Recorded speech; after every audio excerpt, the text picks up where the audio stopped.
Let's go over to the Bengals and the Bills game. Taylor Emmanuel, I think Taylor plays this week. Okay. Are we starting Dalton? Yes. For sure. Okay. The Bills have a scare. I will say this, though. If Tyrod Taylor is out and EJ Manuel is in, and if they're running with, their 17th running back as their starter, I don't like the Bills' offense as much. When one team isn't going to be putting up a lot, there's less offensive production to go around. We've seen that happen with the Steelers. When Big Ben has gone down, all of a sudden the Steelers' defense looks better. It's because game flow changes. So, but I do love Dalton. And I forgot to tell you guys, I have a workout with the Bills coming up here. You do for the running back position? Tomorrow I'm flying up. They're gonna put the pads on me. Chewbacca is trying out for running back. It's pretty good, Jason. Yeah, but don't ask me to do Pee Wee Herman. I found out I can't do that. All right. That you're going to be asked now on Twitter to do Pee Wee Herman, so be ready for that. Listen, a lot of people have Jeremy Hill on their roster. A lot of people are shaking their head every Sunday morning because of Jeremy Hill. And a lot of people want to know if they can start him at a flex position this week. And I know what I think, but what do you guys think about Jeremy Hill in the flex? I think as a flex, you can absolutely start him. To me, he's a fine flex play every week just because of the touchdown possibilities. We know that he probably is going to get you 25 yards, maybe 35 if you're. That's insane. If you're lucky. I don't know what's going on in Cincinnati, but he doesn't look like he did last year. And to complement that, Gio Bernard does not look like he looked last year. Yeah, but in a good way, right? Yeah, exactly. And so they have completely flipped. I imagine there was some kind of con for Mortal Kombat, soul stealing. Gio Bernard must have taken Jeremy Hill's soul and his football abilities with it. But that's reasonable. But, yeah, that's probably what happened. It's because some good analysis. High likelihood.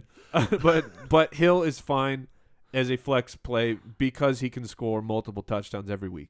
Yeah, I wouldn't want to play him, but if you're in that flex role, it's acceptable. Against the Bills' third-ranked run defense? Yeah, but weird things happen. Eifert or A.J. Green go down at the 1, and you just give Hill the ball. There's also the chance that Cincinnati just kind of runs away with this game because of the fact the Bills are just so injured and depleted. So if the Bengals are ahead by a lot, Jeremy Hill should be on the field just to kill the clock. Yeah, maybe. He'll be picking up yards one at a time.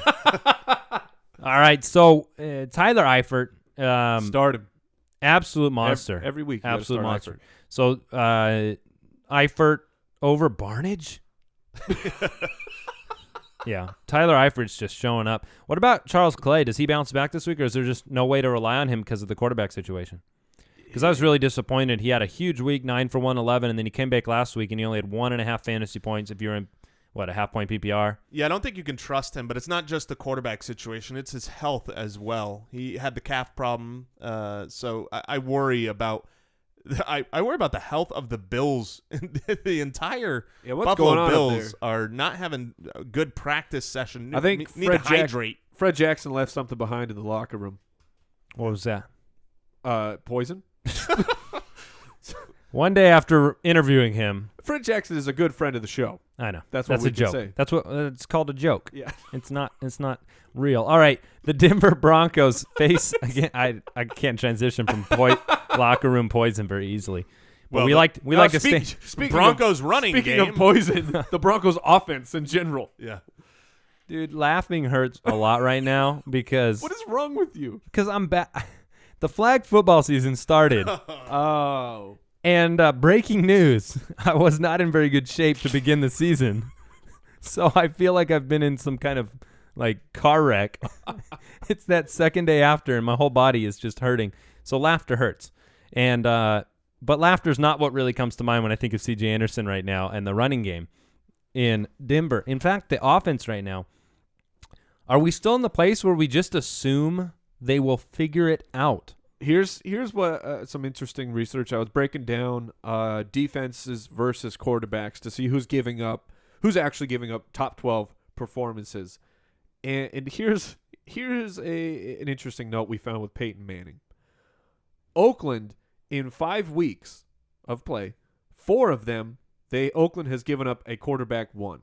There was 1 week where they didn't. You know who they were playing? Peyton Manning. Peyton Manning, the Hall of Fame quarterback, versus an Oakland defense who's given up a quarterback one every single week. Wow. Could not score quarterback 1 points. That is crazy. Yeah, I saw another stat talking about he had, with the Broncos, passing to the wide receiver coming into this year was like 80 touchdowns and very few interceptions. And then this year right now it's like 5 interceptions and 2 touchdowns or something crazy. Yeah, now part of last week has to do with the ageless wonder. Charles Woodson's amazing. Yes. But let's talk about this. The defense is carrying the Broncos. They don't want to make mistakes. They're the most dominant defense I've seen in a while in terms of the start of a season. In fact, if you own them right now, they're scoring you massive points. Yeah, they're winning you weeks. Yeah, so, absolutely. And this is what I'll say for Manning. If you haven't already dropped him, which I don't blame you at all if you haven't dropped him, but Cleveland is another plus matchup.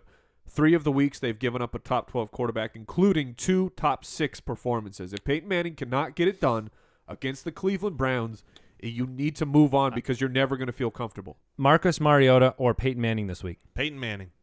Ooh. I am not jumping off the Peyton ship. I do think he's going to get it together. He's had good weeks this year, and I expect this one to be another one. Oh, dear goodness. The difference in where I have Peyton Manning this week and where Jason has him is stark.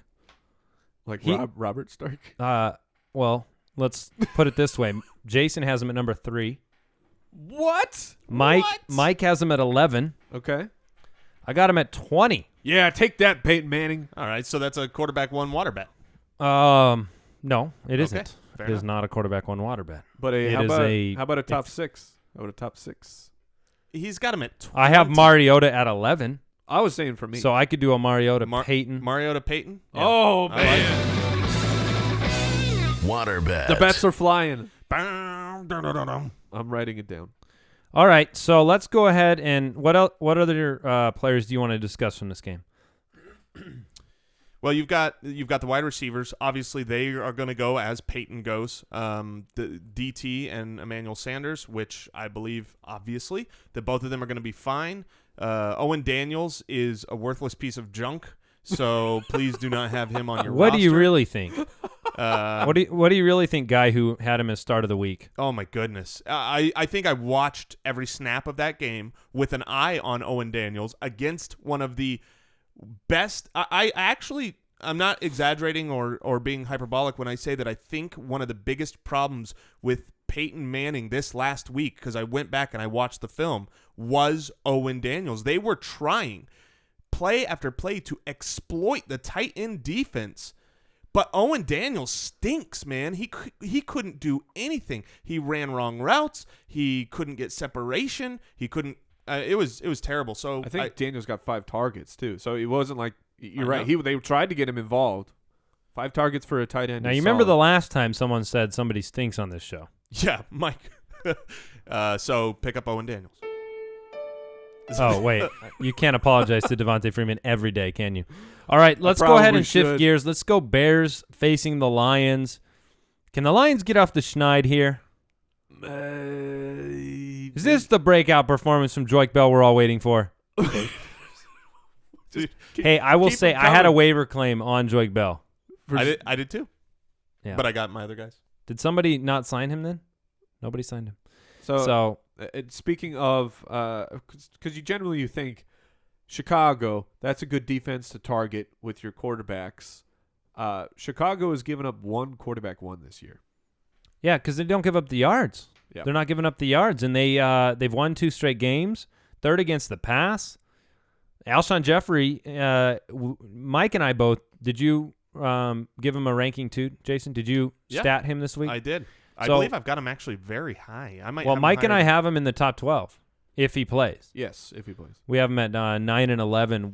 I'm curious where still Jason has him. pessimistic that he plays, but if he does play, I've got him at 5. He's pessimistic, but he has him at 5. Well, I'm saying if he plays. plays, I think Yeah. he's going to be great in this Look, matchup. Marcus Wilson had a great week last week, and so there's no reason to believe that if Jeffrey finally comes back, it seems like they're easing him back, so hopefully he's full bore.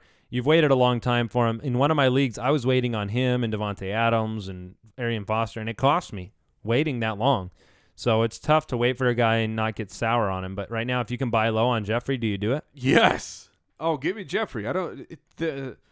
look, you might be without him for another 2 weeks. If your team, let's say you're a 4-1 team or even a 3-2 team, if you can get Jeffery for the long haul, there's still a lot of season left. If your team is in a good position and you can get Jeffery is a wide receiver 1. He has been a target monster. Jay Cutler loves him, and his ability, the ability is there for him to shine and get major fantasy production. Alshon Jeffery or Dez Bryant rest of season? Alshon Jeffery. I just don't believe in this Dez Bryant coming back soon, so I'd go Jeffrey. Okay. I was curious. I would seemed say like a good question for buy lows right now. Yeah, and even on a per game, just on an average, not knowing when Dez is going to be back, I would take Alshon. But Alshon should. And Dez has let's say Dez comes back week 7. He's got multi-weeks of Matt Castle throwing him the ball. Yeah.